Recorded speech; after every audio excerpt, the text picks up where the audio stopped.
Hello and welcome to Audio Adventures, a real play homebrewed podcast that is made by friends, with friends, and for friends. Last time with our Wandering Vanguard, our party was hastily making their way through the Scry Nuts compound for its next big show to find the Golden Snapdragon. Throwing Tibril through the air using a very clever combination of spells, Tibril landed in the office several feet up in the air in front of his father, who he has been searching for all these years.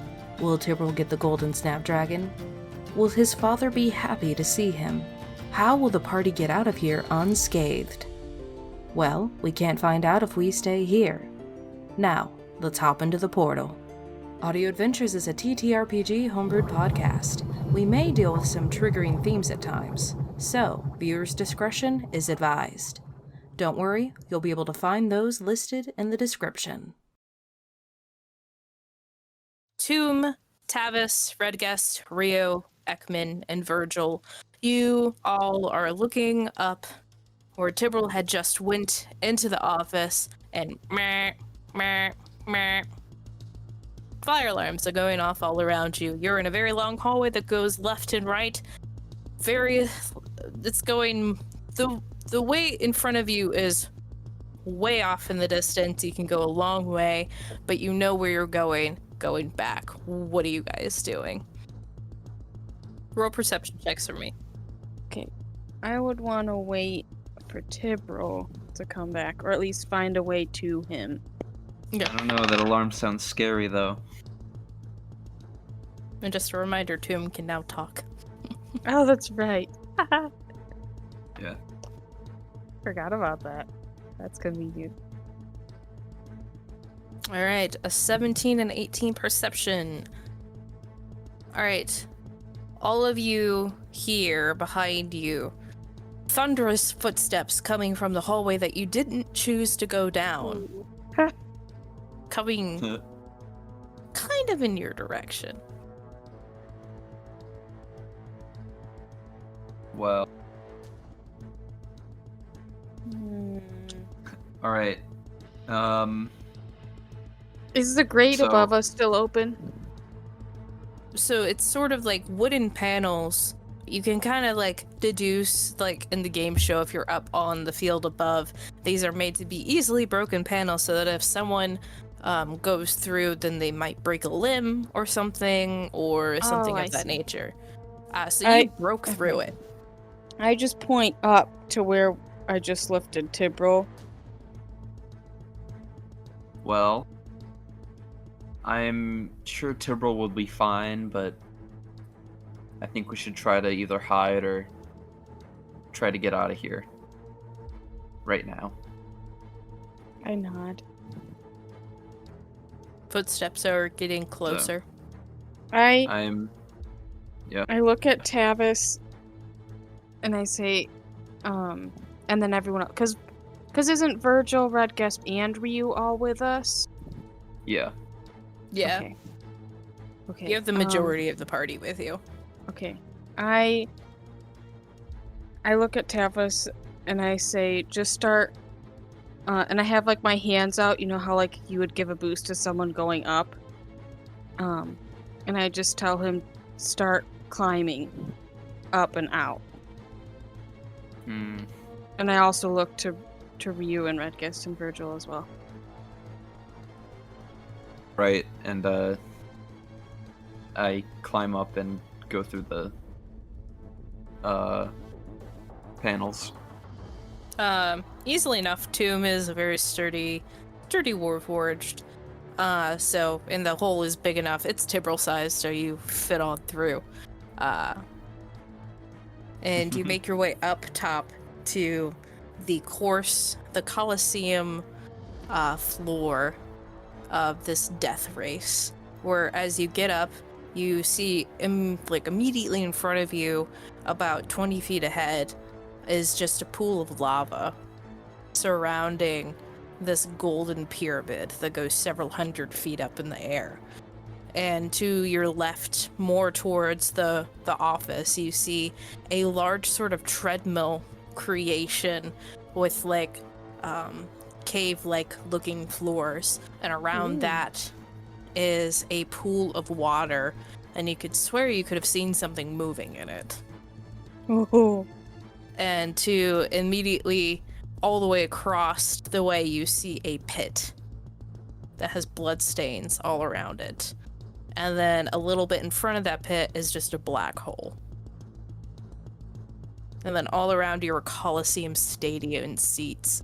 And then that office all the way up in the air.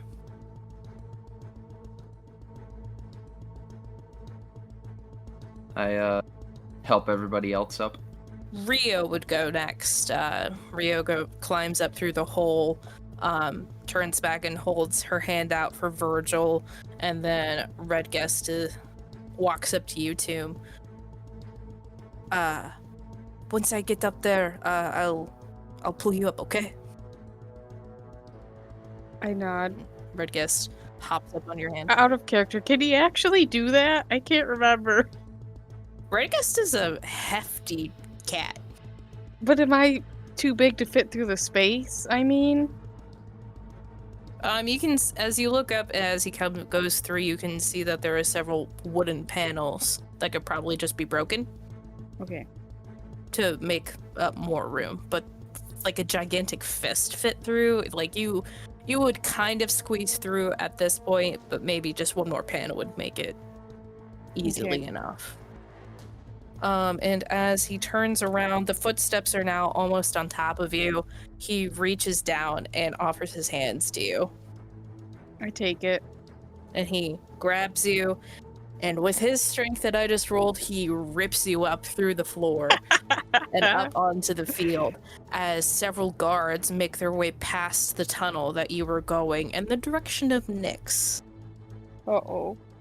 And as you get up here, you also see that same description that I described before.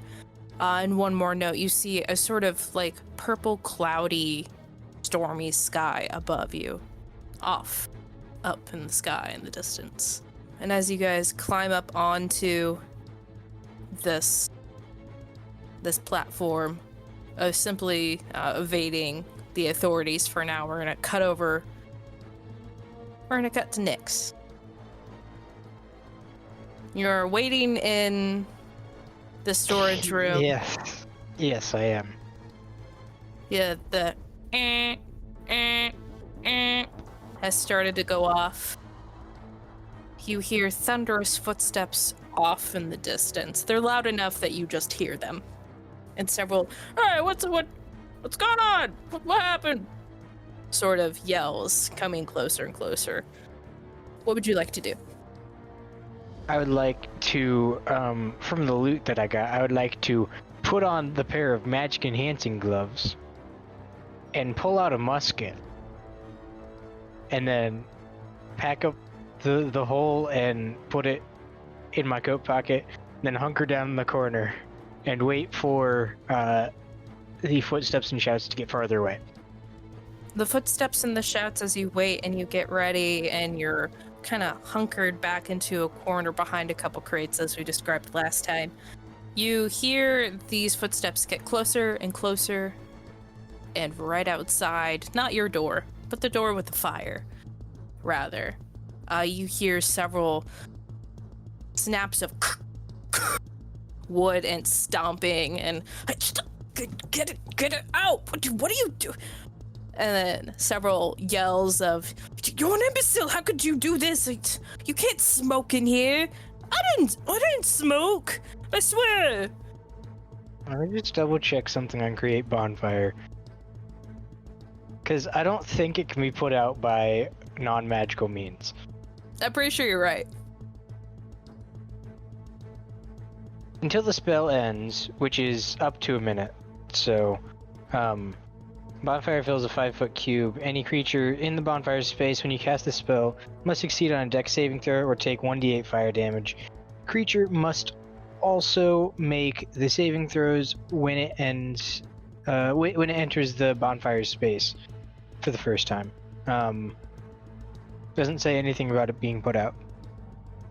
So it's there until a minute. So I would say around. They're not like the Minutemen in the First War. They get there probably around when it is like more of a regular fire. So they're stamping it out, and the other guards were like, I couldn't put it out, I swear we was just looking at the teleportation circle, waiting for the slaves and everyone to get here and the shipment.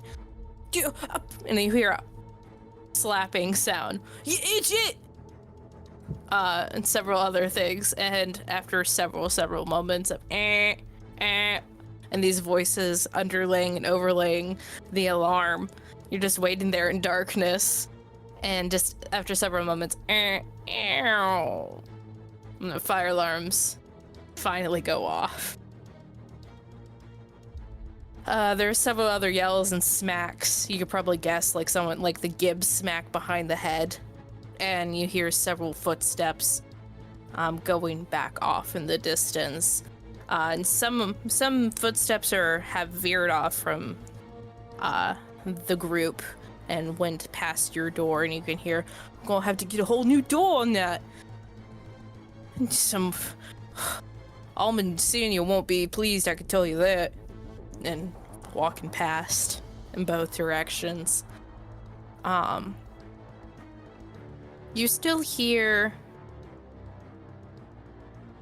with just your passive perception, you still just hear like general activity outside for several long minutes, and you wait past that and it all calms down. Could you make a perception check for me? I can certainly try. Alright. 18. Alright. The mass of guards split off and went back to their posts. Some of them they're talking about like food in the cafeteria, going to the locker room, clocking out for the day. Some of them are talking about, man, I can't wait till the show's over. Why are we doing this again? And they all just scatter. But you still hear those same two guards in that room for several long, arduous minutes. Feels like you've been here for forever. Until you hear boom, boom, boom, boom, boom, boom, boom, boom, boom, boom, boom. I didn't. I waited too long. Oh well. And you hear suddenly where there weren't several voices. There are several voices and just general shuffling and metal chain noises. You hear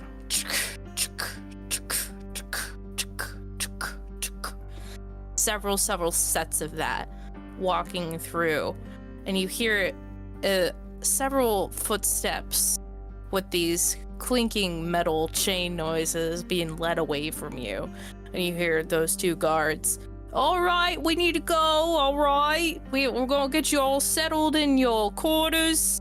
Thank you all for signing up for all this death fun that Skynet is gonna be having.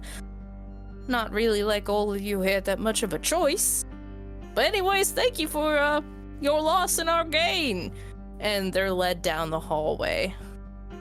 And the noise peters off. And as everything starts to fall quiet, you hear another set of footsteps walking quickly in the direction of that same room. And again,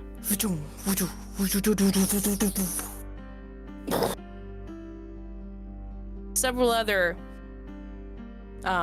sounds, except not with the clinking and the chains and everything, but rather very, very, very familiar feminine voice. And it might be the walls like blocking you a little bit, but that voice sounds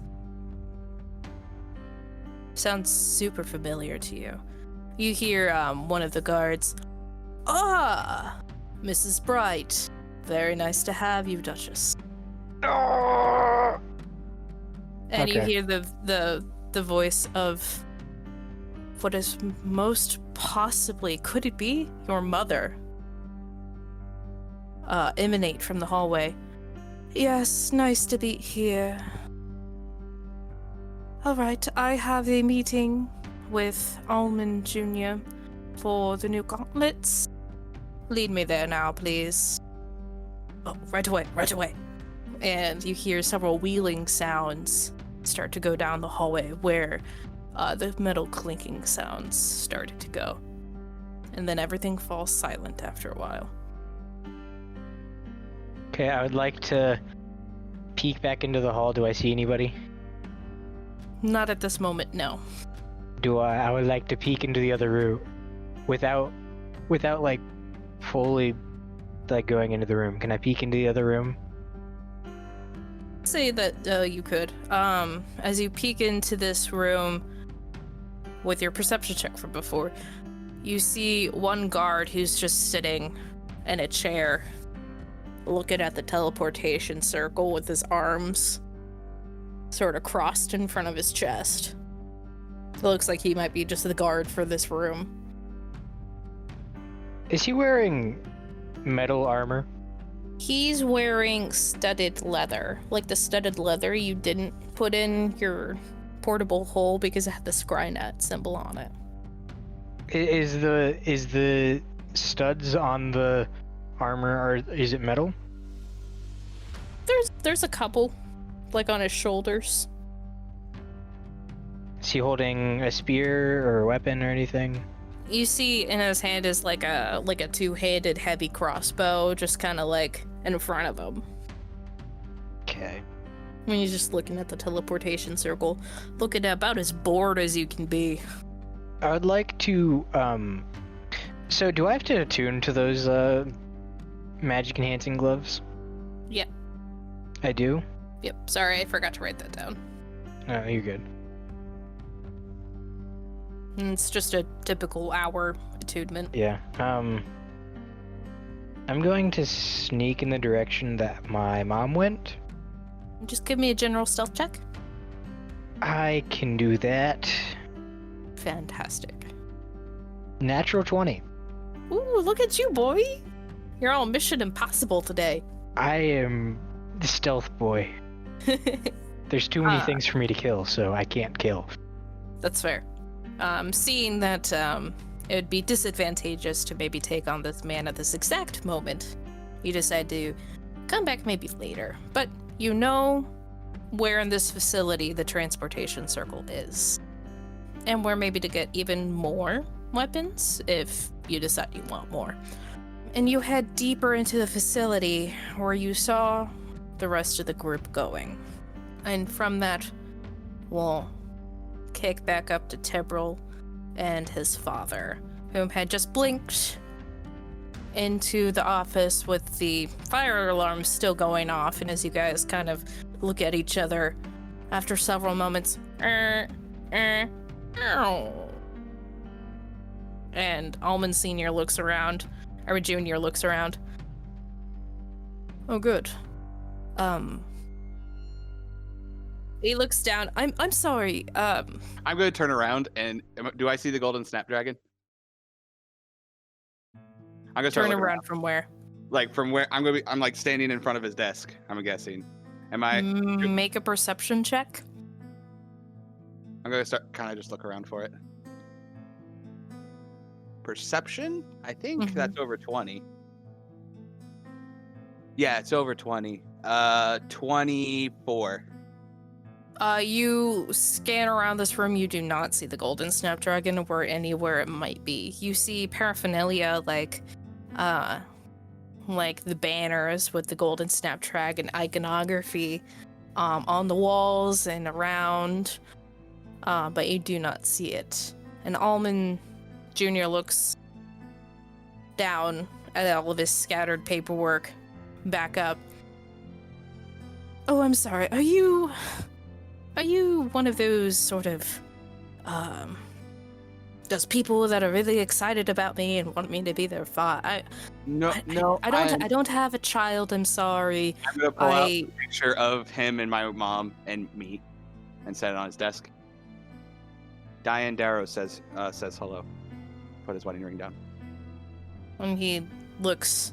As he's doing that, I'm also going to put on his cape that he gave me, or that mom gave me. I'm also going to set the Almond Darrow bag on his desk.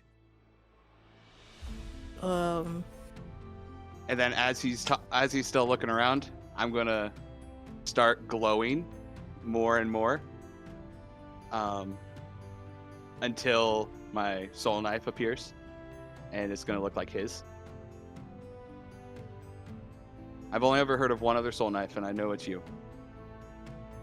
Now, where's the golden snapdragon?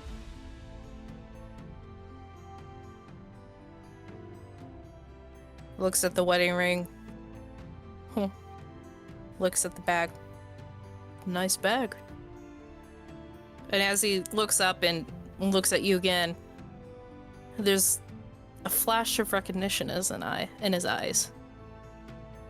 Are you Tibril? I am.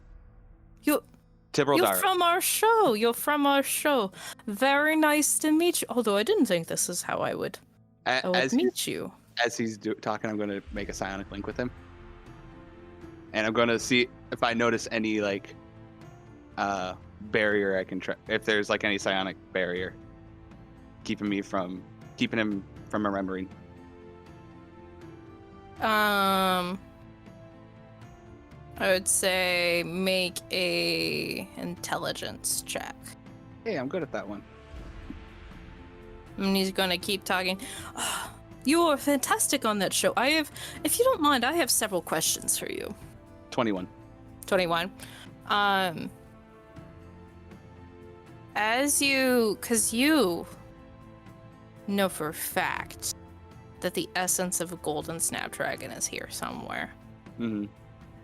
As you enter into his mind and you go through several routes in his brain, the guards that you think would be there for a soul knife of his supposed level are not. And you feel the golden snapdragon's power as you enter further into his brain, blocking you from going further. And he's like, sorry, I seem to have just had a headache for a second. Can I attempt to push through? Or is this, like, impossible? Like, not a chance in high heaven that I'm making it through? Because this is tricky. As you poke at the golden snapdragon, you do feel it pushing back. Sort of like a coating, like a grease over his brain, the inner memories. Mm-hmm.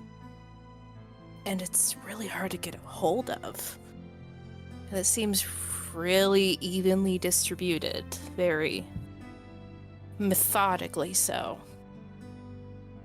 If you wanted to push deeper, I would say give me a contested intelligence check with your father. Let's try it. Might as well. What's the worst that could happen? 23. Well, the worst that could happen is he could make you catatonic because of magic. It's fine. It's fine. You start pushing at the golden snapdragon, and as Almond Jr. is talking to you and starting to ask you questions, his first question was, well, what is it like in the material plane? And as you push deeper and deeper, and he's white-knuckling the desk in front of him, and his breath becomes ragged. And you push further and further, the golden snapdragon pushing back and back and back. And it is a very much just back and forth, back and forth, back and forth. And as you punch into the golden snapdragon, you feel a slight crack. And he lets out this horrible scream and falls back into his chair. His face pale white. Would I be able to know if I continue pushing if he would die? You would know that this brute force method is not going to make him come out the same as you knew him. So he oh gosh. Eddie's just sitting there, sweating profusely now, pale white knuckling both sides of his large desk executive chair. And he's just like, I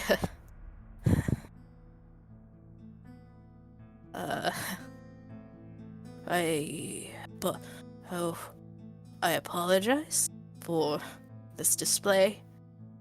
I have no idea what's come over me. You have some kind of mental block on your brain. I have a very keen sense for that kind of stuff. And it does seem like there is something keeping your mind in. Do you know if you've eaten, drank of anything of the Golden Snapdragon? He sits forward, his head in his hands, just grasping his head for several minutes. And finally he lets a deep breath out and comes back up, a slight color regained as you've stopped probing. The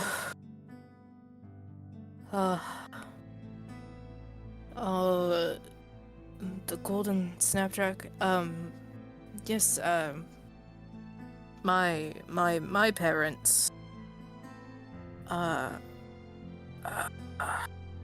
as he, closes his eyes and starts, putting his head in his hands a little bit further, I'm gonna need you to actually make a persuasion check. Okay. You know, we're gonna use the metal dice for this one. 25. Cool. And he stops for a second, considering, should I be telling this to this man that I've only seen on crystal vision? And he just kind of shrugs it off. Yes, whenever mother and father are pleased with their children, we're given a Golden Snapdragon. It's their favorite fruit. I guess it's a fruit. So we have a grove of them off near Hope's Peak. What? I should have asked you before my migraine set in. But what is father, you said? Yep. You married my mom, Diana. You met her in a town called Allerton. You grew up. You helped her out with a couple of ruffians. Out on the material plane. You helped her out. And you two immediately hit it off. I'm gonna point to the picture. You two fell in love and had me. 8 years later, you left because you were looking for the Golden Snapdragon because she is deathly ill. And you never came back. In my time, it's been about 15, 20 years since you've left.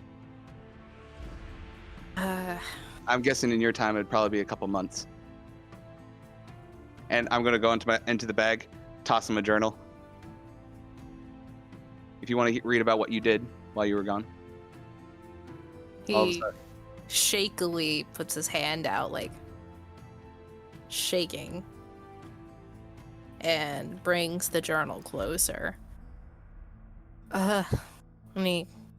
His eyes kind of linger on Diane's face. I've only ever seen her on the show that follows you in your group. Nope, you've known her for years. I mean, she seems like a fantastic woman. She's beautiful. She's headstrong. I don't know her. You all have the same last name as me. That's true. That's cool. That's fantastic. That's really what kind of drew my eye to all of you in the first place. I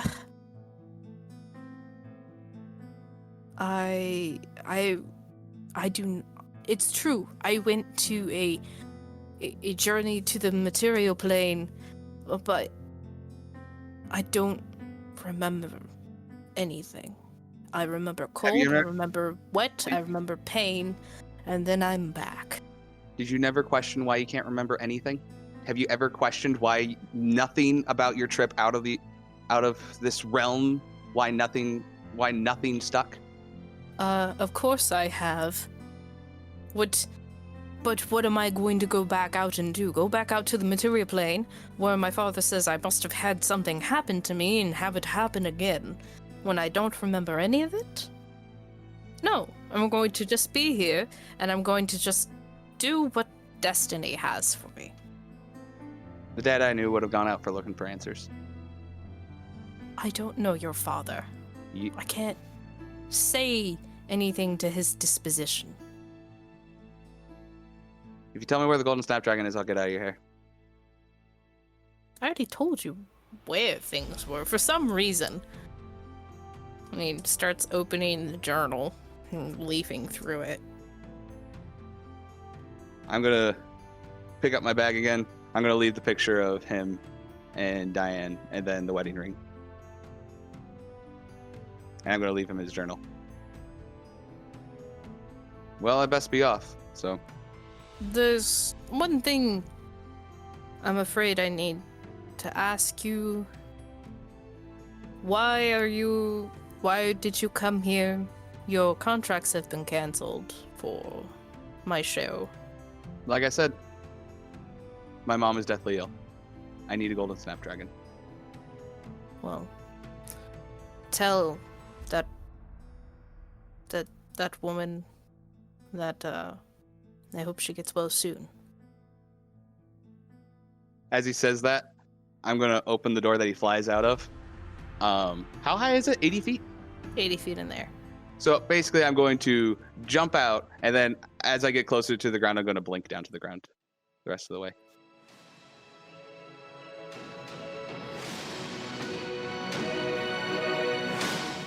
And that was this episode of Audio Adventures. Thank you so much for being here. Please like, comment, and subscribe, and most of all, please share to get out the word so we can share our story with you and keep doing what we're doing.